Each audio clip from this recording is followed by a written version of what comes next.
Chiang Mai, former village, modern village. Go, go, go!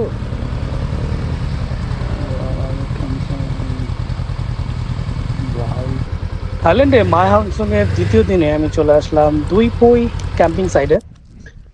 এই camping সাইটটা এতটা সুন্দর এবং সাজানো গোছানো, মানে এই ক্যাম্পিং সাইটটা দেখার পর আমার কাছে মনে হলো যে বাংলাদেশে আমরা ক্যাম্পিং সাইটগুলি কোনোভাবেই সুন্দর পরিষ্কার পরিচ্ছন্ন নিজেরা রাখিও না, আর যে ক্যাম্পিং সার্ভিসগুলি আমাদেরকে এই ক্যাম্প সার্ভিসটা দেয় তারাও কোনোভাবে ওই জায়গাটা এত সুন্দর করে সাজানো গোছানোর কোনো চিন্তা ভাবনা করে না, শুধুমাত্র তাদের চিন্তা হচ্ছে পয়সা উসুল করা।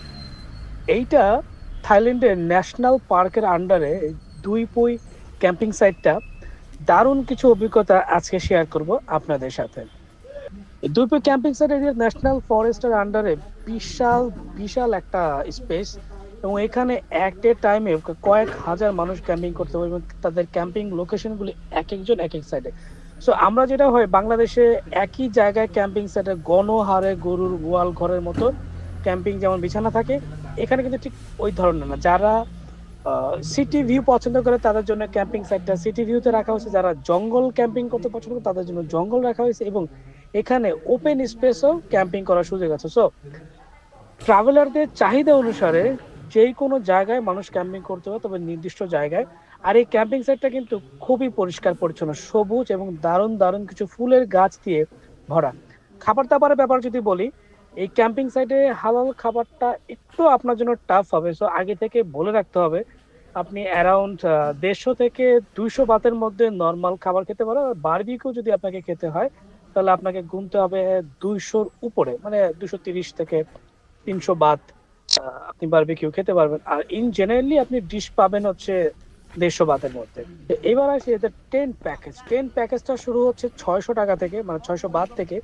এই 600 বাত থেকে 1000 বাতের মধ্যে টেন্টে আপনি বালিশ, পিলো, অন্যান্য আনুষঙ্গিক যা কিছু দরকার, চেয়ার, সবকিছুই কিন্তু আপনাকে আলাদা আলাদা ভাবে পে করতে হবে। আলাদা ভাবে চার্জ হওয়ার পরে মানে 1000 থাই বাতের মধ্যে আপনি এই সার্ভিসটা সবকিছুই কিন্তু পেয়ে যাবেন। আর যাদের টেন্ট আছে তারা চাইলে শুধু স্পট ভাড়া 230 বাতে দিয়ে আপনি স্পট ভাড়া নিয়ে আপনার ক্যাম্পিংটাও কিন্তু এখানে করতে পারেন। তো অনেকে নিজেরা টেন্ট নিয়ে আসে, যারা আমাদের মতো ট্রাভেলার দেশের বাইরে থেকে আসে, স্পেশালি যারা ফরেন ট্রাভেলার আছে, তো তারা কি করে তাদের সাথে বাইকে টেন্ট থাকে এবং টেন্ট এখানে জাস্ট ক্যাম্প সাইট ভাড়া দিয়ে তারা কিন্তু এখানে ক্যাম্পিং করতে পারছে। তো দারুণ কিছু অভিজ্ঞতা এই ক্যাম্পিং সাইটটায়। আর কথা না বাড়িয়ে চলেন আমরা ক্যাম্পিং সাইটটা একটু ওয়াকিং অ্যারাউন্ড একটু ঘুরে আসি, এবং ক্যাম্পিং সাইটটা কতটা বড় এবং কতটা সুন্দর, এবং ক্যাম্পিং সাইটের বিশেষ বিশেষ কিছু প্লেস আমরা ঘুরে দেখে আসি।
আর এখানে আরেকটা কথা বলে রাখা ভালো যে এই ক্যাম্পিং সাইটটা কিন্তু রাতে প্রচুর পরিমাণ ঠান্ডা লাগে। মানে সকালে দেখতে পাচ্ছেন একবারে ভোরের দিকেও টেম্পারেচার 15 ডিগ্রি সেলসিয়াস ছিল, রাতের দিকে এটা কিন্তু 10-এর নিচেও মনে হয় নেমে আসে, আমার কাছে ফিল হয়েছে এরকম। বাট টু বি অনেস্ট, এই ক্যাম্পিং সাইট থেকে আমার কাছে সিটি ভিউটা খুবই ভালো লাগছে। আর রাতে এভাবে ক্যাম্প সাইটে বসে রাতের এরকম চমৎকার কিছু অভিজ্ঞতা আর চমৎকার একটা শহর, চিংমাই শহরটাকে দেখতে পাচ্ছি। আর সবকিছু আসলে খুবই অসাধারণ এবং দারুণ।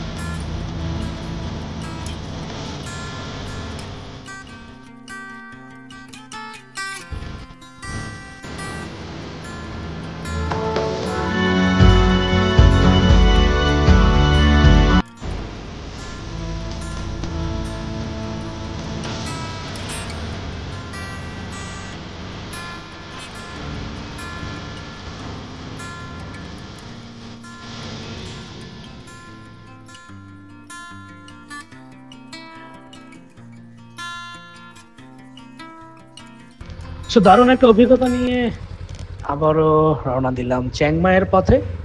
আর যেতে যেতে চিংমাইয়ের সেই গতকালকের সারা দিন সারা রাত কিছু মেমোরিজ, কিছু সৌন্দর্য, কিছু অভিজ্ঞতা এখনো মানে ফিল করতে পারি যে আসলে আমরা ট্যুরিজম থেকে কতটা পিছিয়ে আছি।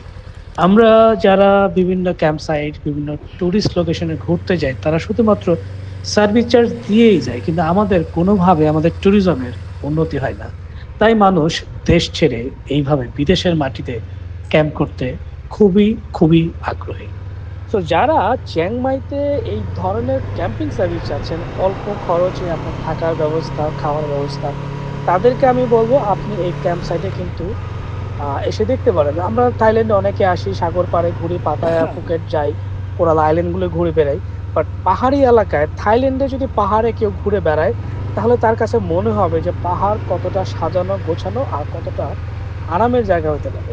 আমরা বাংলাদেশে যারা ক্যাম্পিং করি, ক্যাম্পিং মানে হচ্ছে একটা বিরক্তিকর, শীতকাল ছাড়া কোনোভাবে ক্যাম্পিং করা যায় না। আর এই জায়গাটায় সারা বছর, যতটুকু তাদের সাথে কথা বলে বুঝলাম, সারা বছরই নাকি ক্যাম্পারে এখানে এসে ক্যাম্পিং করে। তো দারুণ একটা জায়গা। আপনারাও চাইলে চিংমাইয়ের এই দুই পই ক্যাম্পিং সাইটে আপনারা ক্যাম্পিং করতে পারেন। আর দারুণ কিছু মেমোরিজ আপনাদের জন্য কালেক্ট করে নিয়ে যেতে পারেন, আর যেটা আপনি স্মরণ করতে পারবেন দারুণ কিছু অভিজ্ঞতা। ধন্যবাদ সবাইকে। ভিডিওটি ভালো লাগলে অবশ্যই লাইক, কমেন্ট, সাবস্ক্রাইব করতে পারেন। পরবর্তী ভিডিও যদি আরো ভালো লাগে আর আরো কিছু জানতে চান, তাহলে অবশ্যই কমেন্ট করে জানাতে পারবেন। আর এই দুই পই ক্যাম্পিং সাইট নিয়ে যদি আরো কিছু জানার থাকে, অবশ্যই কমেন্ট বক্সে কমেন্ট করতে পারেন। ধন্যবাদ সবাইকে। আল্লাহ হাফেজ, ভালো থাকবেন।